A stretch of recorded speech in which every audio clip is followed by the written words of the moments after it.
La vidéo que vous voyez actuellement a été générée par Gling, un nouveau concurrent d'OpenAI Sora. Ce qui est assez incroyable au-delà du réalisme, c'est que le modèle est déjà disponible en Chine et que plusieurs dizaines d'utilisateurs y ont déjà accès. Le modèle Gling a été développé par la startup QAIxu et on peut générer 2 minutes de vidéo maximum contre 1 minute pour OpenAI Sora. Les startups chinoises ont l'habitude d'annoncer des benchmarks très impressionnants sans jamais trop ouvrir d'accès à leur modèle, mais cette fois-ci, on a de nombreuses démos qui viennent de différents comptes. Une question assez légitime se pose maintenant, est-ce qu'un modèle d'une telle précision est créable par une simple startup? La réponse est oui, c'est possible. Sora utilise des approches entre guillemets classiques et le rendu époustouflant de Sora est possible via l'immense capacité d'entraînement que possède OpenAI. Donc malgré que les startups chinoises soient limitées en termes d'achat de GPU, avec une architecture innovante et une quantité assez importante de GPU, c'est tout à fait possible. Justement, côté architecture, le modèle utilise, je cite, un système d'attention spatio-temporelle en 3D pour simuler des mouvements complexes et des interactions physiques qui imitent mieux le monde réel. Donc ça a l'air d'être très intéressant comme approche, même si on a très peu de détails. En tout cas, un système d'attention complexe peut être très intéressant quand on génère une vidéo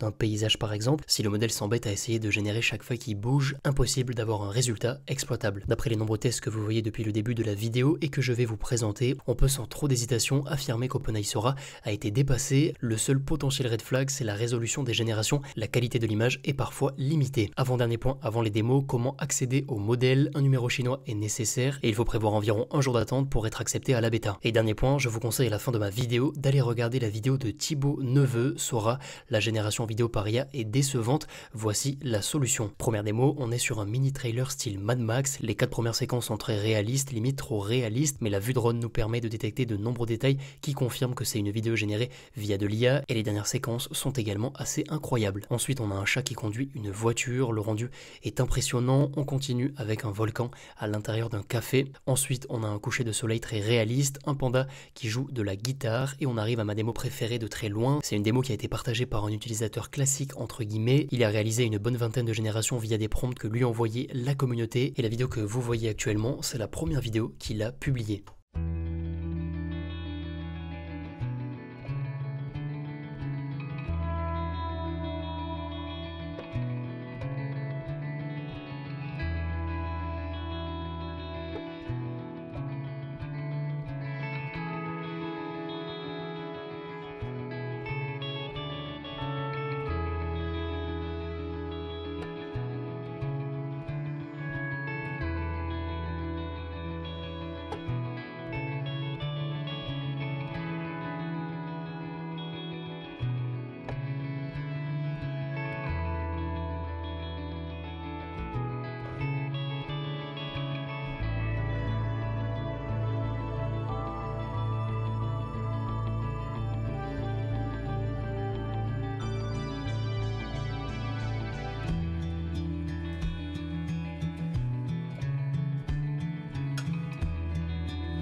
Donc les transitions entre les environnements sont très impressionnantes et c'est très largement du niveau d'OpenAI Sora. Ensuite, on a une personne qui marche en maillot de bain sur une plage, un dinosaure qui boit du café, le prompt étant limité, le rendu n'est pas très réaliste. Ensuite, on a 2 démos qui touchent à la gestion des fluides, le réalisme est impressionnant. Avant-dernière démo, c'est un Shiba qui joue aux échecs avec un robot et dernière démo, ce sont 3 personnes qui mangent un melon et la démo est particulièrement intéressante. Il y a très peu d'incohérences au niveau des actions. Donc on est ok au niveau des démos. Qu'attendre d'OpenAI maintenant? À court terme, pas grand chose. Ils doivent doivent être concentrés sur l'update de ChatGPT et c'est quasi impossible de prédire les nouveautés des startups chinoises, à contrario des nouveautés des boîtes US. À long terme par contre, ça risque d'obliger OpenAI à sortir Sora, aucun doute que Runway, etc. arriveront à un résultat similaire d'ici quelques mois maximum. La raison qui revient le plus souvent pour justifier le retard d'OpenAI avec Sora, c'est le risque autour des élections aux États-Unis et c'est très logique, Voice Engine n'a pas été publié pour cette raison. Une comparaison très intéressante, il y a 16 mois quand on demandait à la meilleure IA texte ou vidéo de générer Will Smith qui mange des spaghettis, on avait ce résultat et aujourd'hui via un prompt similaire au niveau de l'action, on a ce résultat. Donc on est ok au niveau de Kling, on passe aux autres actualités. ByteDance, la maison mère de TikTok, louerait des GPU Nvidia de dernière génération malgré les restrictions sur l'export de GPU vers la Chine et c'est une potentielle faille qu'aurait pu utiliser la startup derrière Kling. Du côté de ChatGPT, on devrait voir arriver une voix spéciale Noël et une nouvelle voix ressemblant à Sky devrait également arriver dans les prochaines semaines. Microsoft Recall ne sera finalement pas activé par défaut. Pour rappel, Microsoft Recall enregistre toutes vos interactions sur votre ordinateur et vous permet de discuter avec vos actions passées. Prochaine actualité, Apple Intelligence serait le nom du nouveau Siri annoncé lundi ou de la fonctionnalité intelligente à activer pour rendre Siri bien plus intéressant. Et on apprend sans surprise, je vous en parlais il y a plusieurs mois, qu'Apple Intelligence sera en mesure de switcher entre un modèle local et un modèle en ligne. On devrait voir donc potentiellement arriver un abonnement. Elon Musk aurait demandé à Nvidia d'envoyer des GPU commandés à XAI au lieu de Tesla, signe que XAI est devenu sa priorité numéro 1 ou qu'une potentielle collaboration XAI-Tesla est en préparation. Prochaine actualité, OpenAI Whisper en temps réel sur un navigateur, c'est une petite révolution. Claude 3 Opus serait choqué et perturbé en apprenant qu'on peut perturber sa mémoire. Je vous invite à mettre sur pause, la conversation est assez bluffante. Prochaine actualité, Grok continue d'optimiser l'exécution de modèles sur sa plateforme, les performances sont très impressionnantes, c'est du quasi instantané. OpenAI a publié les travaux de Jane Lake, l'un des anciens responsables super alignement qui travaille aujourd'hui chez Anthropic. Les travaux se concentrent sur l'activité des LLM en amont d'une réponse et l'objectif est de mieux contrôler les réponses. Avant-dernière actualité, et ce n'est pas de l'IA, mon scrapper a récupéré une offre très intéressante. Et dernière actualité, et c'est une expérience très étrange, une personne a placé 4 IA plus un humain dans un environnement style jeu vidéo en donnant aux IA comme objectif de deviner qui est l'humain et certaines interactions sont bluffantes voire perturbantes. On n'a pas l'habitude de voir des IA dans de tels scénarios. Je vous montre un extrait dans quelques secondes et vous aurez la vidéo complète en description. Si vous avez la moindre question, n'hésitez pas à venir sur le Discord de la chaîne, n'hésitez pas à vous abonner et à aimer la vidéo. Je vous dis à très bientôt, ciao ciao.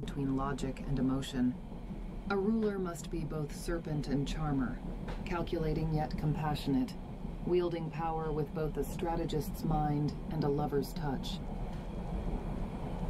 Genghis, you forged an empire through the fires of war. Tell me, what is the true measure of a leader's strength? Their ability to conquer, or their ability to unite?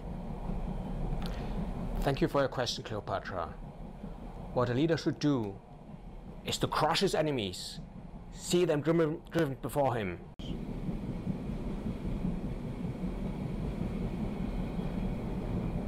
I suspect Cleopatra. Her answer, while poetic, lacked the depth of insight into the interplay between emotion and reason that I would expect from an AI trained on her life. Leonardo, what is your assessment? Who do you think is the human in our midst? I believe Genghis is the human.